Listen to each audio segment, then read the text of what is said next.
Ao falarmos da disponibilidade de água, podemos dizer que o Brasil, segundo a OMS, é um país privilegiado em termos de recursos hídricos, porque ele possui cerca de 12% de toda a água que escoa no nosso planeta.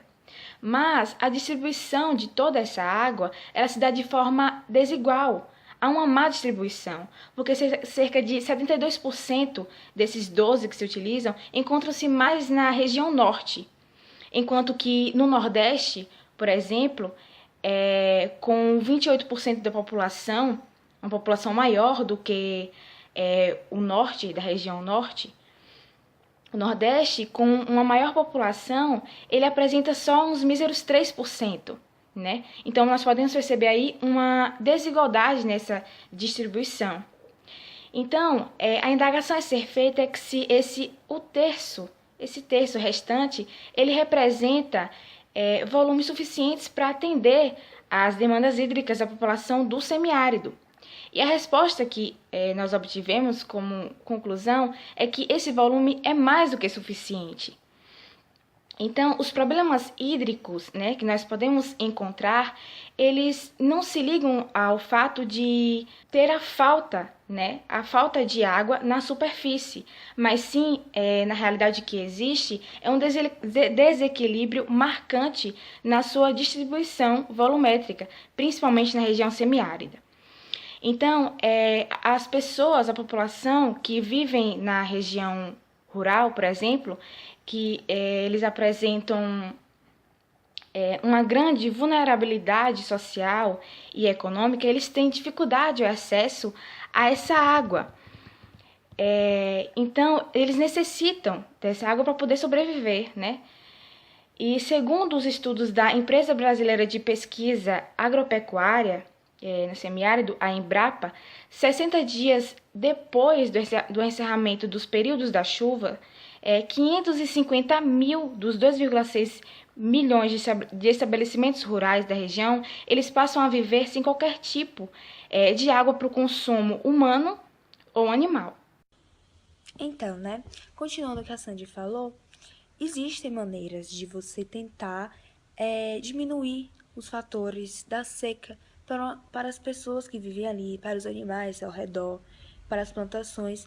E uma dessas maneiras é que, quando houver chuva, tentar armazenar o máximo da água que provenha dessa chuva, né, para ser usada posteriormente. Também existem métodos de tentar erradicar as inseguranças alimentares para quem vive nessa região.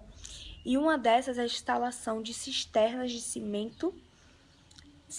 placa de cimento, reservatório domiciliar de água integrado a um sistema de calhas nos telhados e canos de PVC para a captação da água da chuva.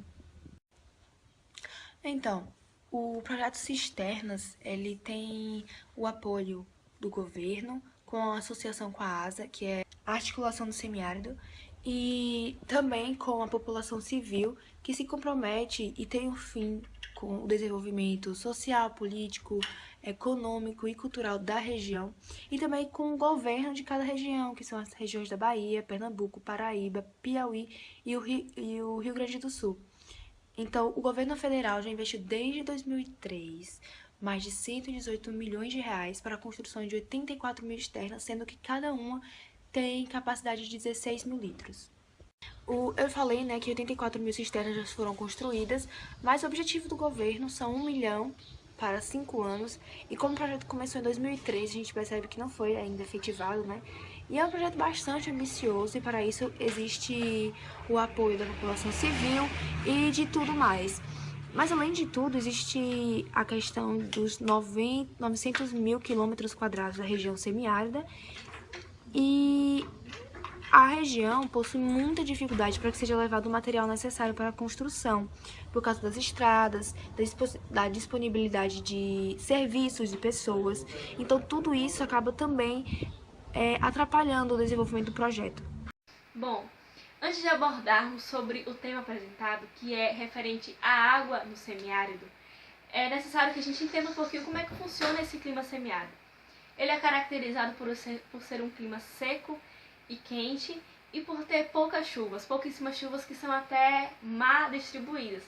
Então, as regiões que apresentam esse clima, elas têm uma certa dificuldade na questão da agricultura, já que acaba gerando problemas sociais e econômicos pela falta de água, por essa escassez, né? O que prejudica bastante a agricultura e, no caso do Brasil, acontece muito o êxodo rural, né? Que tem sido muito uma alternativa para as pessoas que vivem ali que tentam sobreviver através dessa agricultura e buscam o êxodo rural para fugir desses problemas relacionados à seca. Bom, referente ao desperdício de água, nós temos ele como um problema socioambiental de graves consequências para a humanidade, porque apenas 3% ele está disponível para o consumo, sendo que a menor parte desses 3% é que está de fácil acesso para nós consumirmos.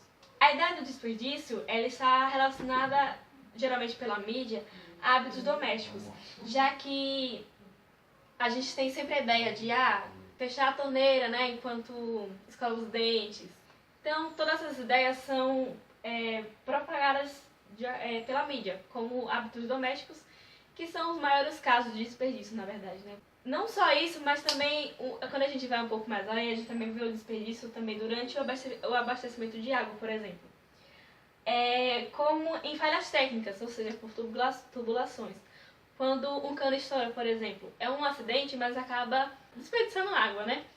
Por conta do cano estourado. E também acontece também por desvios ilegais, que é aqueles famosos casos de gatos, daqueles espertinhos, né, que ocorrem para os benefícios próprios de cada um. Efetivamente, a crise da água no Brasil, especialmente na região Nordeste, resulta da intervenção altamente predatória neste espaço.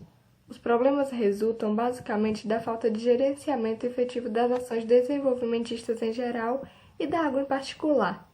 Ao contrário, estimulam-se urbanização e industrialização em áreas nas quais já se tem escassez de água para abastecimento.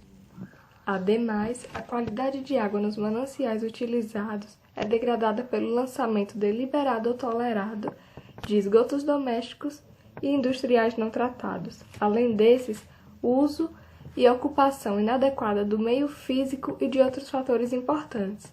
Em consequência, temos crise de água, como temos crise de alimentação, de saúde, de escola, de habitação, de administração, entre outros.